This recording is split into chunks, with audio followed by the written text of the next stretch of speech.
What's going on, guys? So I was browsing through YouTube like I always do, and I came across this video called 5 Reasons Why You Shouldn't Mess with the US. And seeing as I am a veteran of the United States Army, I served for almost 6 years in the military police corps for that entire duration. I loved my time in the military. Unfortunately, I was unable to stay in because I got hurt in my second deployment to Afghanistan, but still, regardless of the situation, I love the military dearly, that whole environment, my brothers and sisters in arms, and everything like that. So I found it pretty interesting to come across this video, and I wanted to watch it, but I decided to refrain from watching it so that I can watch it here with you guys on the channel. Very interested to see why they think you shouldn't mess with the US, and what are the reasons, like specifically, you shouldn't mess with the US. If I had to give my predictions, though, I probably would have to guess the 3 obvious ones: land, sea, and air. So Air Force, we have the strongest Air Force in the world. We also have the strongest Navy in the world, and we have the strongest ground force in the world, with the collective forces from the Army and the Navy with the Marines, of course. The Air Force also has their share of ground troops as well, although that's not their primary focus. They mainly focus on the obvious, air forces and stuff like that. So that's obvious. But in terms of the last 2, so it's the Air Force, the Navy, the ground troops, I would probably guess nuclear armament, because we do have the biggest, and rockets in general, of course, but like nuclear armament in general is the biggest in the entire world by a long shot. We have more nuclear weapons than any other country. If I had to guess, maybe like the next 10 countries combined. Of course, that's not an actual figure, it's a guess. But we do have an enormous stockpile of nuclear weapons and rockets and stuff. So that's whether or not that's a good thing, I'll leave that up for you guys to decide. But I don't know. It's a pretty interesting thing to think about. But land, sea, air, and of course nuclear weapons. If I had to guess a number 5, though, it'll probably be drones, because drones is one of those things where like the technology is going towards that in terms of in terms of warfare. It reduces the risk of losing casualties on our end, while simultaneously disabling the enemy's capabilities in whatever effect that is, whether or not disabling like some of their bases or satellites or whatever, radars and stuff like that. That's what I mean. Things like that. So I don't know. Those are my 5 guesses: land, sea, air, nukes, and drones. Whether or not I'm 5 for 5, we'll find out here in a second. But I feel strongly behind that. That's probably our 5 biggest things that we have going for us as a country. So I don't know. I'm kind of curious to know whether or not I'm right or wrong in this. Before I start, though, I do have a Let's Play gaming channel. If you guys are interested in any of that, a link to that will be in the description down below. If you guys can do me a huge favor, go over there, check out some videos, drop likes and stuff like that, subscribe to the channel, of course. Leave me comments down below too on that channel that you guys came from this channel. I would be very interested to see how many people are coming from this channel to that one. So there's that. But with that being said, enough yapping for me. I'm very curious to find out what they say. Let's go ahead and just jump right into this one. The collapse of the Soviet Union in the early 90s left the United States as the sole superpower in the world. That's true. And it's never looked back. In all aspects of the world, the United States is indeed a superpower, especially when it comes to its military might, which is unsurpassable in its strength, technological superiority, operational capabilities, and power projection across the globe. In this video, we'll take a look at the 5 top reasons why you wouldn't want to go against the US military establishment.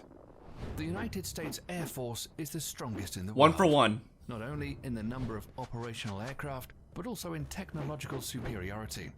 The country currently operates a total of over 15,000 military aircraft, combining all the branches of the military service. That's a lot. Including the US Navy, US Army, Coast Guard, and the US Marines. That's Army, by the way. In 2017, the US Air Force alone has a fleet of over 5,300 aircraft, 406 intercontinental ballistic missiles, and 170 military satellites, greater than any other country in the world.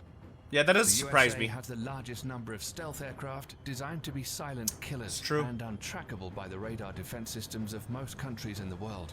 Some of these stealth aircraft include air superiority fighters, such as the F-22 Raptor and the F-35 Joint Strike Fighter, heavy bombers, such as the B-2 Spirit. In fact, the United States pioneered this technology in the 1980s. I remember. The introduction of the F-117 Nighthawk stealth attack aircraft. Yep. Stealth aircraft are designed to avoid detection using a variety of technologies that reduce radar reflection from ground, sea, or air-based radar antennas. There you go. Thereby Land, sea, air. reducing its radar cross-section, or RCS. This revolutionary technology allows a fifth-generation aircraft, such as the F-22 Raptor, with a max takeoff weight of 83,500 pounds, to have a radar cross-section of just 0.0001 That's meters tiny. squared, about the size of a bumblebee. That is What's more tiny. insane is that the massive B-2 bomber also has the same radar cross-section as the Wow. F-22 Raptor. Thus, it becomes extremely difficult to track stealth Wow. aircraft.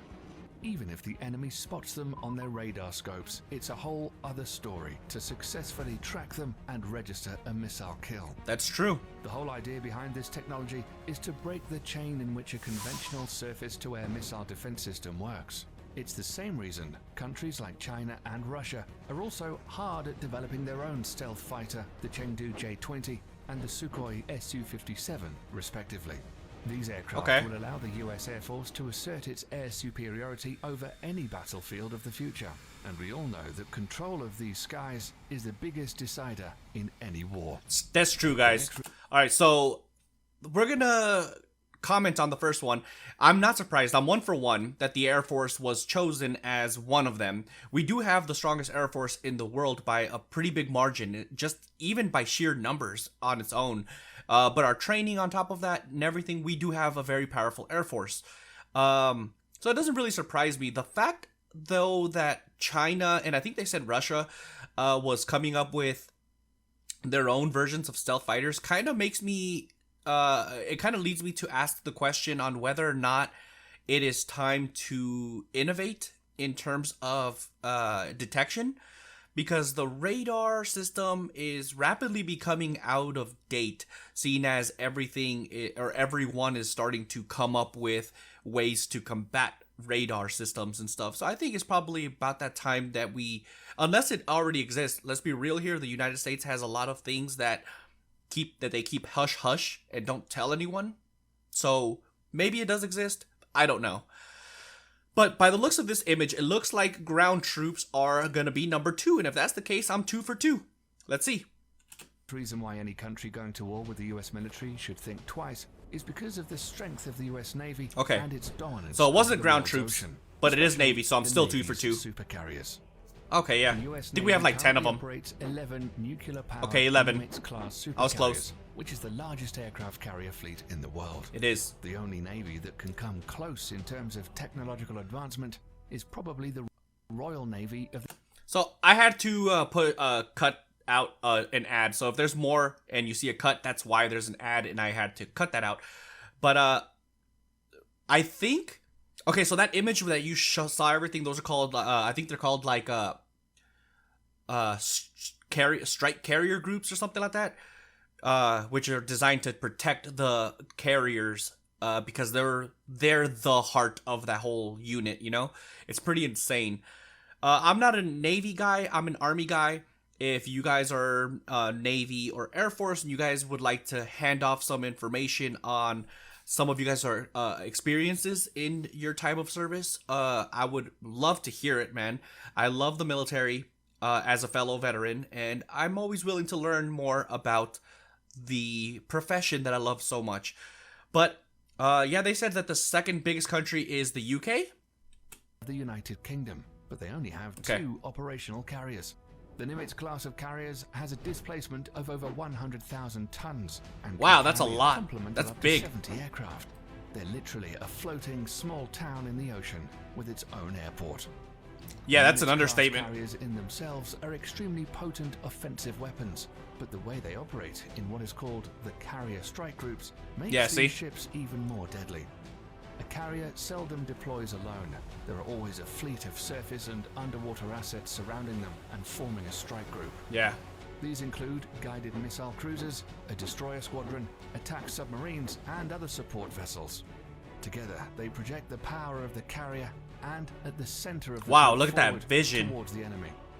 While the carrier is carrying out its offensive role with the use of its air wing, the other ships are responsible That's to protect enormous. its flanks against any enemy attack. This combination of offensive and defensive strategy makes the US carrier strike group almost impenetrable. I'm The for United real. States Navy maintains 9 such carrier strike groups, 8 of which are based in the United States and 1 that's forward deployed to Japan. For over Wow. 50 years, this has been the principal element of US power protection, and the Nimitz class of supercarriers are at the center of it all.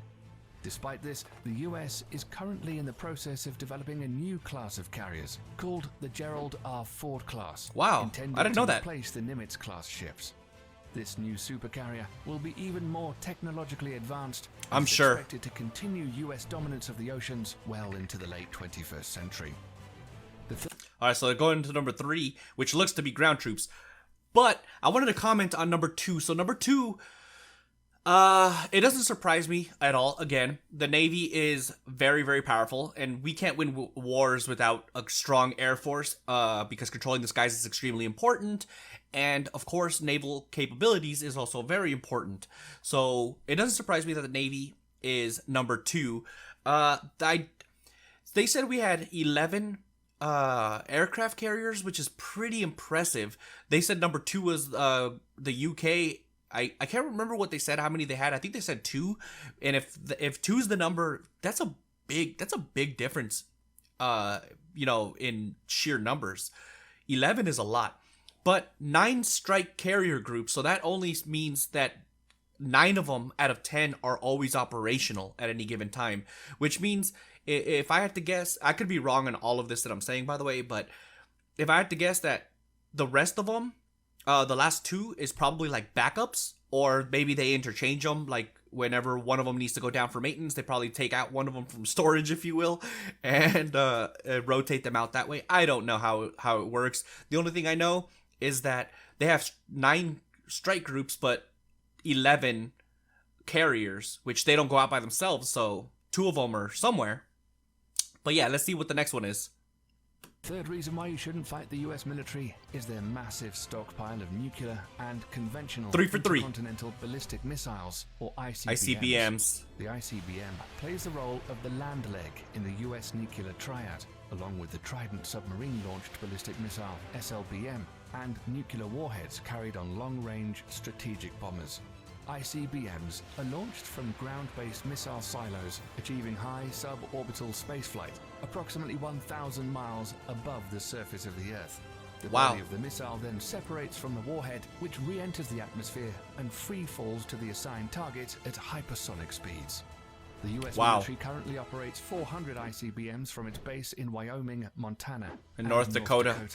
Yep. The LGM-30G Minuteman III is the only type of ICBM that is currently operational in the US. The Minuteman III family of ICBMs were first developed in the 1960s as a response to the Soviet nuclear threat. Yeah, that's true. Throughout the Cold War and beyond, these missiles have undergone constant modernization. In the last decade alone, the US military has undertaken $7 billion worth of upgrades. It's a lot of money. The rocket propulsion engines, the propellants used, the guidance system, and even the flight control surfaces. They're have pretty all been much new refurbished. rockets. The upgraded missiles are completely different from its 1960s counterparts, except for the shell. Obviously. These state-of-the-art improvements and modernization programs have kept the Minuteman III system operational for over 50 years, with improved Wow. reliability that supports the missile's remarkable 99% alert rate. The latest versions of the missiles have a range of over 8,000 miles, which is greater than the diameter of the Earth at Wow. 7,917.5 miles. They can carry multiple That's insane. 330 kiloton nuclear warheads, which is 20 times greater than the bombs dropped on Hiroshima and Nagasaki. Not only that, each of these warheads can be assigned to different targets independently. The technology is called Multiple Independently Targetable Re-Entry Vehicle, or MIRV, and was first developed for the Minuteman III family of missiles. So any country messing with the United States will have to deal with this awesome arsenal of firepower, which can be launched at a moment's notice. Okay, so before we go on to number 4, well, really quick, before I move on to my opinions on number 3, the way they ended it was kind of funny because they said at a minute's notice, and again, from a gamer's perspective, if you guys ever played Fallout 4, you guys know there was a faction called the Minutemen, which the Rockets are called Minutemen, and they can show up to support, settlements and stuff like that at a minute's notice, which is how they ended. It's kind of funny because there's also a weapon in the Fallout series as a whole. It's a mini nuke launcher called the Fat Man that has a modification that you can call it, or that it's called an MIRV. So it kind of ties in pretty nicely at the end of this. It's pretty funny, but it is very impressive to comment on this last section because they said that the rocket can literally go, I think, 8,000 kilometers or something, which is like the diameter of the Earth. That basically means they can literally drop rockets anywhere across the planet. That is insane. That is crazy, dude. That is impressive, technologically speaking. I don't even know what to say because it's kind of blowing me away. But yeah, let's see what the next one is. Weren't the ICBMs or the stealth fighters raining fire down on you? It would be precision-guided munitions, or better known as smart bombs, or PGMs instead. This is another big I'm 3 for 4. Why not messing with the US military is a good idea. All branches of the US military use smart bombs in some forms or the other. These weapon systems are designed to be precise and hit a specific target with maximum efficiency. These bombs are so effective that during the First Gulf War, PGMs comprised only 9% of weapons fired, but accounted for 75% of all successful hits. That's a big then, number. For the US military at least, the days of normal artillery shells and unguided bombs are long gone. I mean, we still use them though. The military uses PGMs from air, ground, and sea. Precision-guided munitions come in various forms and use different kinds of technologies to achieve precise hits. A large majority of PGMs use the Global Positioning System, or GPS, of satellites GPS, of course, to guide their trajectory to target. However, sometimes this becomes a problem, as GPS coverage is not always reliably available everywhere across the globe. Yeah, weather conditions can hinder operations. Thus, the Office of Naval Research, the Naval Surface Warfare Center, and the Army Research Laboratory have all coordinated to develop the first ever artillery-fired smart munition that will not use GPS guidance. The project How does that work? As Moving Target Artillery Round, or MTAR for short. The MTAR shell can be guided onto stationary as well as moving targets in both land and sea, using a combination of guidance technology.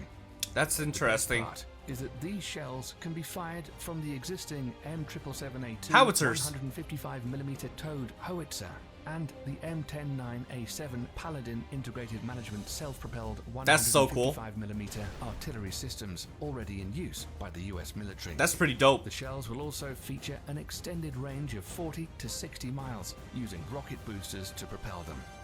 Once finished, it will afford the US military another potent weapon system that outclasses others around the world. Wow.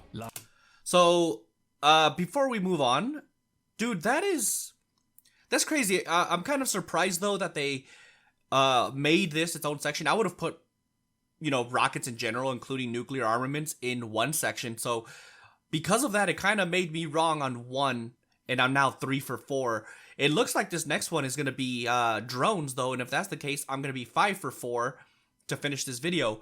But I'm kind of disappointed if that's the case, because we have the strongest ground force in the world as well, not just because of the amount of people we have in our military in terms of ground troops, but our training is superior to any other country in the world. So it's kind of disappointing that we are not in there. And it's probably one of those bias situations because I was, for lack of better words, a ground troop. So it's probably one of those situations where like, oh yeah, I wanted to be on the list type thing. But I don't know. Let me know down in the comment section what you guys think. If you guys would have added the ground troops in your list, if you guys were to make this list, I would have added it. But hey, it is what it is. Let's see. My last guess is drones. I think that's what this is going to be, just judging by this picture. So let's see. If that's the case, I'm 5 for 4. Lastly, the fifth and final reason why you shouldn't fight the US military is drones. We're all course. familiar with what an unmanned aerial vehicle or drone is and what it's supposed to do. But in recent years, the usability of UAVs are steadily increasing to encompass all spheres of military operations, and the US military is the pioneering spirit behind We got it. an ad coming. First, used only for surveillance missions, drones were quickly weaponized after the 9/11 attacks and have been extensively used by the US military in the war against terror as an offensive weapon platform. Hey, Glock 19. It's forecasted that over the next decades, the US is in line to purchase over 1,000 combat drones of various classifications. That's a lot. Some of them, like the Lockheed Martin RQ-170 Sentinel and the Boeing MQ-25 Boeing. Stingray, That's interesting. are already in the final stages of development, and once finished, will provide the US military with state-of-the-art platforms capable of multi-role operations, ranging from attack missions to aerial refueling. Drone technology has reached such heights today that a single UAV can loiter miles above the surface of the Earth for hours, waiting for the target to show its head and sticking with impunity. It's true. This capability will allow all the services under the US military to reduce its dependency on manned platforms, thereby reducing the risks during future combat operations. Of course. These 5 weapon systems make the US military extremely dangerous for any adversary looking to get into a conflict with them. In a conventional warfare setting, it's almost impossible to beat the US military machine. That's why modern enemies of the United States are employing more and more asymmetric warfare strategies against the mighty US Like military. guerrilla warfare and Despite stuff. that, the US military juggernaut is hands down the most powerful military complex in the world today, and probably will be for decades to come. All right. That's all we have for you today, folks. All right, guys. So just to recap what happened here, I guessed that it was going to be Air Force, Navy, ground troops like the Army and the Marines, and of course nuclear weapons and drones.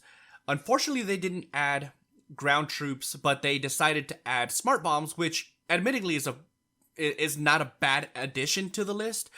But I would have added rockets in general to include nuclear weapons in its own category. But I guess it kind of makes sense that they decided to do it separately. Unfortunately, though, my branch of military, Army, wasn't included in this, even though we do have the most superior ground force in the world, to include the Marines and stuff like that. It's the ground troops in general as a U.S. force. So as a list, I probably would have added it if it was my list, but it's not my list, and it's kind of unfortunate or disappointing from my perspective. Again, it's probably one of those bias situations that I wanted to be in the list, But it is what it is. Let me know down in the comment section what you guys thought and what you guys' list would have looked like should you guys have made this list. But that's going to go ahead and do it for this, guys. Just to mention again, I do have a gaming Let's Play channel. If that's something you guys are interested in, I'm going to put that in the description down below. Drop a like on this one as well. Subscribe to this channel, and catch you guys in the next one. Deuces.